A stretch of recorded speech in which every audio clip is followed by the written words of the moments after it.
Varicose veins కి సరైన చికిత్స కోసం సంప్రదించండి ఎవిస్ హాస్పిటల్. నమస్తే రమగారు. నమస్తే జయ. రమగారు, మాఘమాసం ఈ మాసం యొక్క విశిష్టత ఏంటండి? ఈ మాసంలో అనుసరించాల్సిన విధి విధానాలు? బోల్డ్ అని ఆ, మాఘం పుష్యమాసం అవ్వంగానే సంక్రాంతి పండగ వెళ్ళేసరికల్లా ఇంచుమించు ఓ వారం 10 రోజుల్లో అలా వచ్చేస్తుంది. మాఘము సౌరమాసం, సూర్య సంబంధమైన మాసం. ఉమ్, ఇప్పుడు సూర్యారాధన విశేషమైన ఫలితాన్ని ఇస్తుందట. మాఘంలో వచ్చేటువంటి ఆదివారాలు, మాఘంలో వచ్చే సప్తమి, మాఘంలో వచ్చే రేపు చతుర్దశి, ఇది మన మహాశివరాత్రి కూడా విశేషంగా చెప్పుకుంటాం. మాఘంలోనే భీష్మ ఏకాదశి వస్తుంది. పర్వదినాలు అత్యద్భుతమైనవి ఉన్నాయి. ఈ మాఘంలో ఏంటంటే కార్తీకంలో చేసినట్టుగానే మాఘంలో కూడా ఏమన్నా పొద్దున్నే స్నానం చేయాలి. ఉహుం, కార్తీక స్నానం సూర్యోదయాత్ పూర్వం, అవును. ఇది సూర్యోదయం అవగానే చేయటం. మాఘమంతా మనం సూర్య దర్శనం చేస్తే విశేషమైన ఆరోగ్యం లభిస్తుంది. మాఘ పురాణం కూడా చాలా బాగుంటుంది. ఉమ్, మాఘ పురాణం అవును. బాగుంటుంది, చేశాం కదా మనం. చేశాం కదా. మాఘ పురాణం వినడం కూడా మంచి విశేషమైన ఫలితాన్ని ఇస్తుంది. ఇప్పుడు ఏంటంటే సూర్యుడు నిన్నటి నుంచి, మనం ఎప్పటి నుంచి, మకర సంక్రమణం నుంచి కొంచెం భూమికి దగ్గరగా వస్తాడు. ఉమ్, దగ్గరగా రావటం, అవును. ఉత్తరం వైపుకి వాలి మనకి ఉదయించటం, తేజరిల్లటం, ఉమ్, ఉమ్, సౌరశక్తి పెరగటం మొదలు పెడుతుంది అనమాట. భూమికి కొంచెం దగ్గరగా వస్తాడు. ఓకే. ఇలాంటప్పుడు గనక మనం సూర్యారాధన చేస్తే ఆరోగ్యానికి మంచిది, ఉమ్, ప్రకృతికి మేలు చేసే ఆరాధన ఏంటంటే సూర్యారాధన. సూర్యుడు ప్రత్యక్ష నారాయణ స్వరూపం కదా. అవును, అవును. ఇప్పుడు మనం మామూలుగా చెప్పుకుంటాం సృష్టి స్థితి లయకారకులు. సృష్టికారకుడు బ్రహ్మ, స్థితికారకుడు విష్ణువు, లయకారకుడు శివుడు. స్థితికారకుడు అంటే విష్ణువు ఏం చేస్తాడు, మనని కాచి కాపాడతాడు ఉమ్, కదా.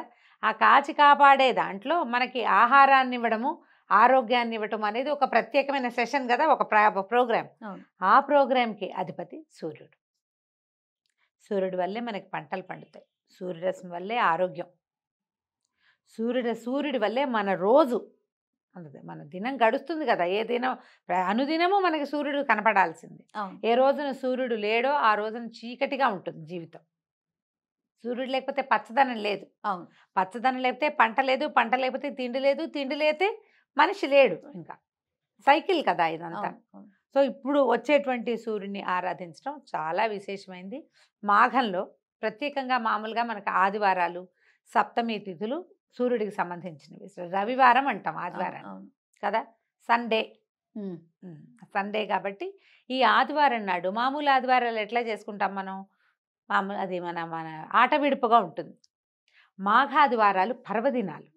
ఉహుం, ఈ మాఘపు ఆదివారం రోజున తప్పకుండా సూర్యుడిని నమస్కరించటము విశేషంగా, తర్వాత సూర్యుడి కోసం పాలు పొంగించటము, సూర్యుడికి సంబంధించిన స్తోత్రాలు చదువుకోవటం. ఆ రోజు నియమం ఏం చెప్తారంటే స్త్రీ తైల మధు మాంసాన్ని వర్జయేత్ అని. ఓకే. బ్రహ్మచర్యం చేయాలి, తైలం మానేయాలి, ఆహా, నూనె మానేసి నేతితోటి వంట చేసుకోవాలి. ఓహో. మధువు మాంసము కూడా పనికిరావు. ఏదైనా తాగటం కానీ మాంసాహారం కానీ నిషేధించబడింది.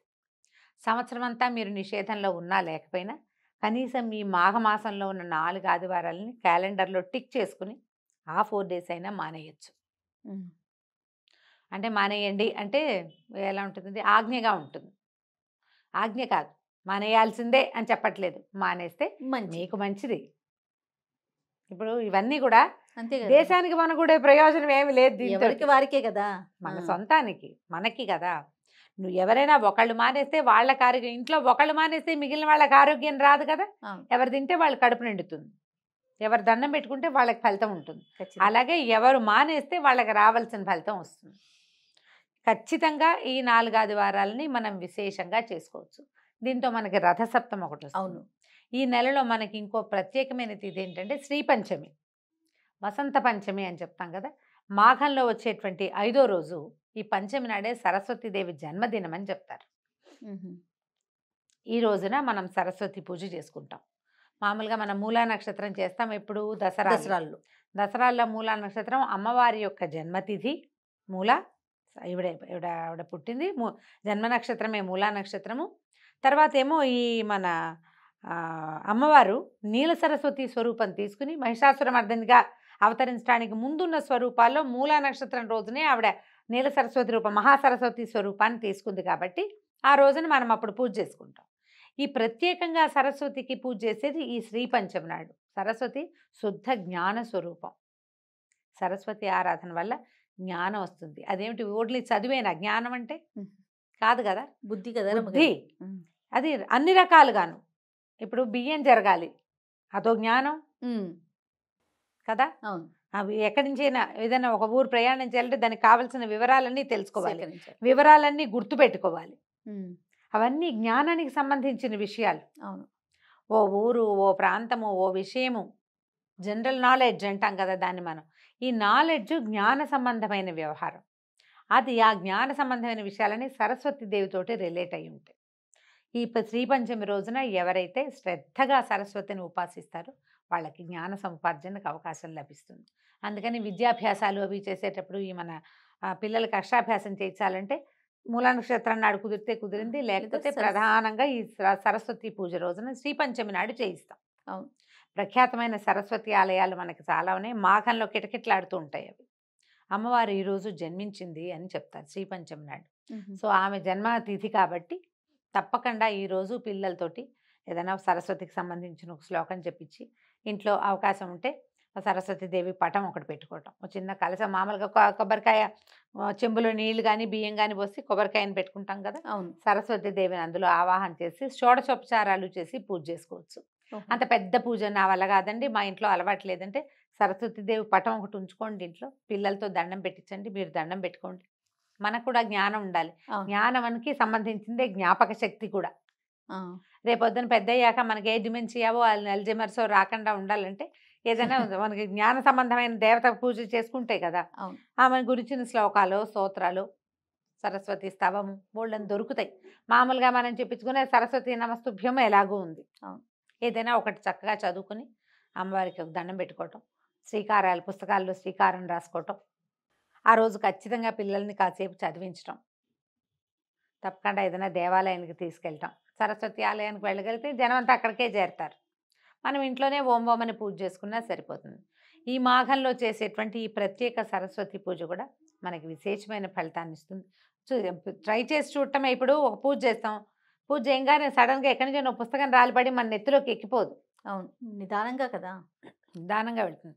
జ్ఞాన సముపార్జనకి అవకాశం లభించే రోజు కాబట్టి ఈ రోజున మనం ఏదైనా కొత్త పుస్తకం చదవటం మొదలు పెట్టడం, కొత్త శాస్త్రం మొదలు పెట్టుకోవటం, సబ్జెక్టు కొత్తది ఈ రోజునే మనం ట్యూషన్స్ కానీ ఎక్కడికైనా పంపించదలుచుకున్నాం అనుకో, సంగీతం పాఠానికి, నాట్యం డ్యాన్స్ క్లాసులకి ఫస్ట్ స్టార్ట్ చేస్తాం. అది ముహూర్తానికి ఇంకా వాళ్ళ నక్షత్రము అవి చూసుకోకర్లే. శ్రీ పంచమి నాడు కొత్త పాఠం మొదలు పెట్టేసుకోవచ్చు. శాస్త్ర విద్య ఏదైనా లాంగ్వేజ్ నేర్చుకోదలుచుకున్న వాళ్ళు కూడా ఈ రోజున ఇక ముహూర్త నియమం లేకుండా చేసేసుకోవచ్చు. మాఘమాసం ప్రధానంగా సూర్యుడు. ఈ నెల రోజులు సూర్యోదయం అవగానే సూర్యుడిని చూసే ప్రయత్నం చేయండి. మీరు క్యాలెండర్లో గుర్తుపెట్టుకోండి. తర్వాత నెల మాఘం తర్వాత ఫాల్గుణ మాసం వచ్చేసరికి సూర్యుడు చొరచొరలాడడం మొదలు పెట్టేస్తాడు. అవును, ఫాల్గుణంలో చూడలేకపోతాం, మాఘంలో చూడగలుగుతాం. సన్ గేజింగ్ అని ఒక ప్రత్యేకమైన ప్రక్రియ ఉంది. ఇదేంటంటే సూర్యోదయం కాగానే గడ్డిలో కానీ మట్టిలో కానీ నిలబడి సూర్యుడిని అలాగే చూడడం. ఓహో, ఆ ఉదయ బింబాన్ని చూడాలి. ఎండకే చూడలేపు, కళ్ళు పోతాయి. ఉదయ బింబమే ఎంత మంచిదో కంటికి ఒంటికి కూడా. చాలా సమస్యలు తీరుతాయట. అంతసేపు చూడకపోయినా సూర్యుడికి లేచి స్నానం చేసేసి దండం పెట్టుకోవాలి. ఆ ప్రయత్నం చేయండి, కుదిరిన వాళ్ళు చేయండి. అంతే. పిల్లలు పొద్దున్నే లేచి చదువుకునే పిల్లలు ఉంటే వాళ్ళతోటి సూర్యబింబానికి ఒక నమస్కారం చేయించండి. ఆ సూర్యకిరణాన్ని ఆస్వాదిస్తే మీకు ఏంటంటే స్కిన్ ప్రాబ్లమ్స్ తగ్గిపోతాయి, బ్రెయిన్ షార్ప్ అవుతుంది. అసలు ఆరోగ్యం భాస్కరాది ఇచ్చేదన్నారు.